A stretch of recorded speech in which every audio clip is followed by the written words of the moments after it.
What is up, YouTube? It has been a minute since I reviewed anything new, and as we're getting into the fall season, hopefully this is the beginning of some more frequent product reviews. So today, we're going to be talking about the tin cloth foul weather hoodie from Filson. This retails for $445 and is new to the Filson lineup. So I just got this jacket a couple of weeks ago, been running it through its paces, and here are my thoughts. All right, so from a construction perspective, it's built well, like all Filson garments. They tend to be built well. You've got nice double stitching around the pockets. You've got your pencil phone holder pocket up here, and you have a YKK zipper. I would say for $445, this is not a complicated jacket. You don't have pockets over pockets. You don't have snaps. You don't have any zipper pockets. It's not a complicated jacket to sew on the front side. If we look at the interior, it just has one interior stash pocket. The other side's got nothing. The interior, sort of a cotton poly blend. And then I think one interior feature that's interesting is they have the knit collar on the interior. One thing to note on this, like unfortunately most Filson goods these days, is this is made in Bangladesh. They're making them right now, most of their stuff in Bangladesh or in Indonesia. So let's look at some of the other things that I noticed on the construction. You have a double tin sleeve. So if we open up the sleeve here, what we see is we've got one layer of tin here, and then you've got a second layer of tin cloth that goes all the way around the outer sleeve and then comes back around. So just on your inside, you're a single layer, which is gonna be good for flexibility, but on the outside of the sleeve, you do have a double layer of tin cloth. I like that a lot. That's gonna help repel rain. And then let's look at the back. So if we look at the back, a couple things to note. While it kind of looks like it could be double tin on the back, it's not. This is just sort of a sewing trick to make that arm more flexible from the back, so it just gives you a little bit more pull as you're reaching your arm around the front of something. So that's there. It is not double stitched. One thing I don't like is that the back is not a single piece of tin cloth. It's a double piece. So you've got a left side and a right side of this. Why I don't like that is because the seams are where you're most likely to get water infiltration into any garment. So the fact that they run a seam right down the middle of your back, to me seems like it was a design choice that was made to maximize materials and not have as much waste, and less about putting out the sort of kind of a perfect product. So, obviously a piece of tin cloth this wide, you're gonna have more waste, but with these smaller pieces, you can just make your tin cloth go a little bit longer. Overall, I like this jacket, but I think the $445 price tag for something that's made in America, that's not made in America, is absolutely insane. I don't think this should go for more than $2 and a quarter, maybe. It's not complicated. All in materials, maybe $75. I wouldn't expect it to be a whole lot more than that. And then they made some real design trade-offs in order to maximize the tin cloth that they do have. So there you go, that's that jacket. And I've got a surprise because I'm gonna review something else. Let's talk about the Carhartt.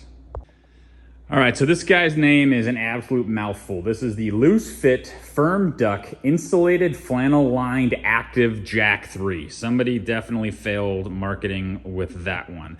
But that's really the only complaint that I can have about this jacket. I picked this jacket up last weekend at North 40 Outfitters in Moses Lake, Washington, which is probably one of my favorite stores on planet Earth. That they sell everything there. And the reason I got it was because I wanted something to compare the Filson jacket to that was just different, but just because you guys have heard me complain about the Filson pricing before, and this is where the sort of rubber meets the road. This jacket, what does it say? It says made in the USA of imported parts. So this jacket was sewn in the United States of America, and I paid, drumroll please, $109 for an American Made Carhartt jacket. Now I understand that Carhartt, from a production perspective, sells probably 100 jackets to everyone that Filson sells. I get that. But at the same time, Filson's costs cannot be 4 times what Carhartt's are to make and bring in a jacket from Bangladesh. So this is absolutely outstanding that Carhartt has some production in the US. The other thing that drove me to buy this jacket is it's a long. So Carhartt is actually selling this, and they sell a lot of their products in a long. So you cannot get a long in the Filson, but you can get a long in the Carhartt, and I wear a long. Now, you know, overall, duck canvas, less expensive than the oilcloth. The interior, this is kind of a less expensive sort of cotton polyester blend. The fill is less expensive. It's not Primaloft like in the Filson. But at the end of the day, it's 1/4 of the price. They're still using, I mean, they don't use a YKK zipper, they use a Carhartt zipper. It's still a brass, high quality zipper, right? So from a construction perspective, it's a little bit less involved than the Filson. So you've got, but then there's some things on it that I like. So you've got triple stitching on the areas that are gonna see a lot of abuse. And if we flip it over on the back, you know what Carhartt did? Carhartt used one big piece of canvas for the back, so that water's not going to get in the seam like it's going to on the Filson. Now, do you have the Filson sort of pocket there to give you more stretch? No, you don't have that. That's something that's probably going to take a seamstress a couple extra minutes, but when you're paying them a couple bucks an hour, it's not really adding that much cost to the Filson from a manufacturing perspective. If you look at the knit skirting, the Filson's is a little bit higher quality. It's a tighter weave as opposed to the Carhartt, which is a little bit looser. So yeah, let's call the Filson, since it's got more materials, we'll give them a $25 advantage over the Carhartt. Call it $420 versus $110. And so a $310 difference in the price of these two garments. And I just don't see where Filson has any leg to stand on to sell that jacket at that price point. Unlike previous Filson products that have gone on sale lately, this one has been in stock in almost every size, I think, except for extra small since it came out. So there you go. I've worn them both. They're equally comfortable. I don't have any complaints about the comfort of either jacket. Plenty of space inside the hood for my head if I'm wearing a ball cap. I'm sure I'll use both of them quite a bit this winter as the temperatures go down. They're both very warm. No complaints from that perspective. It really just comes down to the price in the Filson is not something that I think is at any way reasonable, and I don't know how Filson as a company can sustain itself selling foreign-made garments at such a huge price point. I appreciate everybody watching. Please like and subscribe. I'm making just about enough off the videos and views now that I can almost cover the purchase price of these jackets that I'm reviewing for you guys. So yeah, the likes, the views, the subscribes are really helping me there. I am going to opine a little bit more on sort of the supply chain issues that I've seen at Filson and why I think they should bring manufacturing back to the USA. When you look at a garment that's made in Bangladesh, there's a tremendous lead time from when the order for that garment is placed to when that garment is in a store or available to be bought online. So Filson doesn't, to my knowledge, have their own factories in Bangladesh. They have to go to, specific third parties who sew their items under contract. So first of all, you have to have folks that know how to make your item. You've got to get time for them to make your items in between everything else they're building for other companies.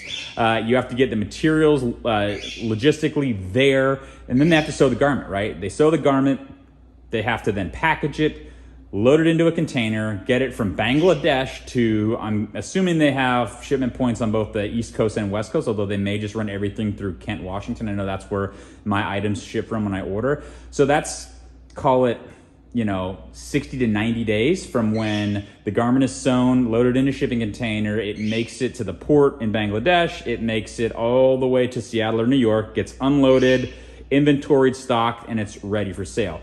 That means the garments that they want to sell this Christmas have to be in a shipping container now. They should have been in a shipping container yesterday, right? So if there's a popular item, if there's a Rip Wheeler jacket that everybody likes, that thing has to be made right now. And they have no idea. They can make projections on what they think is going to sell, but they really are not able to quickly respond to customer demands. And we really saw that with the Shortline Cruiser. They had tremendous difficulty keeping the Shortline Cruiser in stock, particularly when they moved manufacturing overseas. It also makes it tougher to stock big and tall sizes, right? Because you're going to have a lot fewer people that order a medium tall. It just makes things more complicated. If you look at the Carhartt jacket here, time from manufacturing, say it gets manufactured in the middle of the USA, it's 2 weeks from when this thing gets manufactured to when it can be at my house. They can be significantly more responsive to customer needs and customer trends because the garments are manufactured much closer to home, and add to the fact that, you know, their materials are consistent, right? Like these are all very consistent Carhartt materials. They've got these ready to go, so they can do a run of these jackets if these are super popular, and get them back in stock quickly. If they see stock running out, they're just much more resilient and able to respond to that because they're manufacturing in the US. Now, when we look at the Filson jacket, we've had 15% inflation, right? So this jacket at $445, you know, take 15% off of this jacket, it's $370, call it, 2 years ago. So 2 years ago, $370, still incredibly expensive, but that's what a Seattle-made jacket was going for 2 years ago, right? So, you know, they have the room there to do it. They're just not. So post-COVID, I have not seen anybody in the downtown Seattle manufacturing facility. It's been dark. But I hope Filson changes the way that they do things. I hope they bring back American manufacturing. I would pay $445 for this if it was made in America, absolutely. But I just would caution anybody to give a company that much money for something that's the value just isn't there for a foreign made garment.